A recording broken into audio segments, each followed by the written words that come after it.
When did you? So you guys started out. You weren't exploring haunted things. You just started out like doing. It was like abandoned things. Yeah. Yeah, we've had a long run at this. I think we've been doing YouTube for like 10 years. And It's been a it long was time. abandoned. And then before that, it was like the trendy stuff. And then even before that, we started in public disturbance, like just pranks and stuff. So you started when you were in high school. yes, Yeah, 17. I was 16, like 1 month turning 17. So basically 17 we started.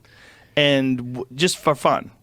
Just for fun. I mean, Kind of. like, so a lot of it was also because we wanted, like, we had a plan to become famous at the time, because as like 17-year-olds, it's a whole long story to it. But like as 17-year-olds, like we just really wanted to do that. It was like a goal of ours, because we had just like become like really, really good friends at the time. And after like learning how to be confident, we were very shy kids in high school. And learning how to be confident together, which again, we can get into that story if you would like, but How did you learn how to be confident? we were both originally from Kansas, Overland Park, Kansas. We met in band camp when we were 14 that one years time at old. band camp right there. That's where this story starts. And you know that's like a horrible story when you started off like that. But it was so bad to the point, like we were just like super socially awkward and very anxious people where Like a lot of people. 100%. But like I had, like it was so bad to the point where I had to like carry around these like Tums, the anti-acid boy. pills, to just like honestly pop before each time I would go into like a new classroom, and just in case I got called on, I just wanted to make sure I wasn't freaking out internally. And so we bonded in band camp because we were both these like shy kids that didn't know how to talk to anybody. What did you play in band camp? Well, we both did saxophone. I played marching band clarinet. Yeah. And it was like something that our parents like made us do as well. And so together you decided you were going to figure out how to be confident. Yeah. Yes, well, we yeah. were like, okay, both of us, are sitting there awkwardly being like, okay, I like that girl. You like that girl. We both can't talk to her. So how do we fix this problem? And that was the like epitome of our That's friendship. very analytical. Yeah. And especially for being, because at that time we were 15. This was like before social media and stuff. And so we just decided one day, we were like, why is Billy over there? Why can he talk like to the hottest girls in the grade? And we're over here like crying in front of people, like trying to talk and stuff. It's not fair. Well, there's an important lesson there, and it's a lesson of honesty, because some people want to pretend that they don't feel that way. And if you pretend you don't feel that way, but you really do, you're never going to fix it. So if you try to play cool, and then you're just like setting yourself up, and you're in a trap, because now you have to admit somehow down the line that you were full of shit back Instead then. of facing the problem. Right. Instead of facing the right. problem at 15, going, hey, why can't we talk to people? What do we do? Like, let's work this out. Yeah. And so what were the steps you took to work it out? Well, there Sell wasn't your soul to the devil? pretty much, Yes. actually. That's why we do what we do. It ended up getting to that point, and so here we are sitting right here. No, it was really like different. I mean, there wasn't that many things to do in Kansas besides exploring abandoned places and then going to the mall. So we decided, okay, what's going to help us with confidence? Let's go to the mall. And Colby and I would literally like have my dad, like this is before I had a car, so my dad would drop us off at the mall. And I told him, come pick us up at close. And me and Colby would go back and forth and give each other challenges. We're like, all right, I'm going to tell you to go do this really horribly embarrassing thing out in front of other people. And you either do it or you do 100 push-ups.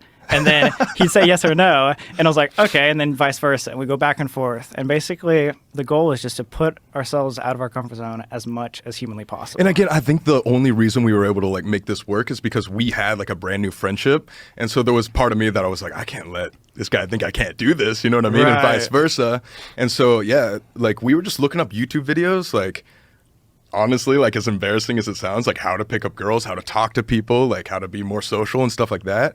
And then we'd take the things that we learned and then we'd go to the mall and throw ourselves in like the most uncomfortable situations just to like get out of our comfort zone and like really take chances and like grow as people. That's actually very smart.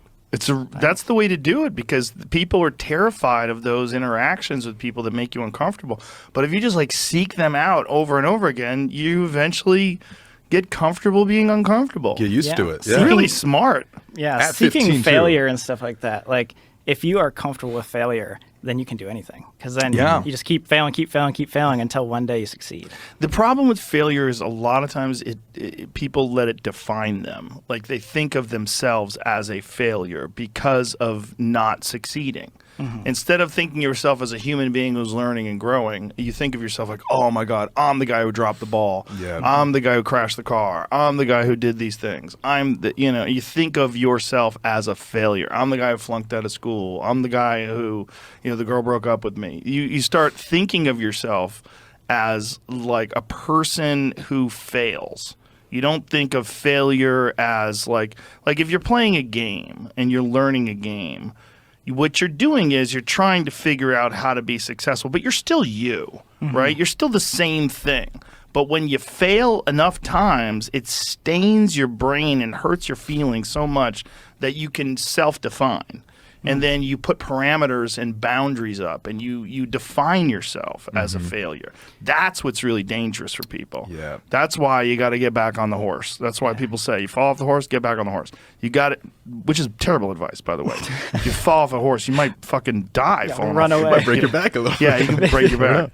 But that's soon. good that you guys decided to do that, because that's a really clever way to deal with the inevitable awkwardness that everybody has when they're young. Especially in high school, and especially being in Kansas. Like, when we were in like the suburbs of Kansas City, so we weren't in like total like cornfield type thing, but we definitely were like probably 10 minutes away from like farmland and things like that. So like Sam was saying, all there was to do out in Kansas were go to the mall on the weekends, or we had like a bunch of abandoned places as well. So that's like how that ties into later in life, getting into that. Luckily, you guys had YouTube. I Yeah. mean, imagine growing up there in the 70s with no YouTube. Right, right. You don't get exposed to the rest of the world. You have to travel somewhere to find different cultures and different ways that people communicate and just different life experiences. Oh, no, Exactly. definitely. I mean, where we grew up was definitely like a bubble. Like us starting to travel was like the best thing ever for our just personality and like our understanding of the world. Like getting out of Kansas was like, you have to. I talk for a living, but when I was younger, I was very awkward, and I really had a hard time talking to people, like to the point where I'd get anxiety if I had to go to the bank, because I knew that I had to go to the bank teller, and I knew how to talk to the teller. And I can remember going, like, what am I fucking scared of? Like, why does this bother me so much? But I was just scared to just talk to someone who's in a position of power, or someone who's, a position of authority. It's weird now, can I think about it, because I'm so comfortable talking to people. What's weird is I think so many people think that everyone cares. But like spotlight effect, like you are living your world. Everyone's living their own world. And so like they think everything's about them, everyone's looking at them, but in reality, everyone's focusing on themselves. Everyone's focusing on their people own do stuff. care if you're weird. Like if you're weirded out and you weird them out, you're like, oh my God, this guy's freaking out. He can't even talk. But if you're okay, they're okay. It's like people feed off of other people's energy.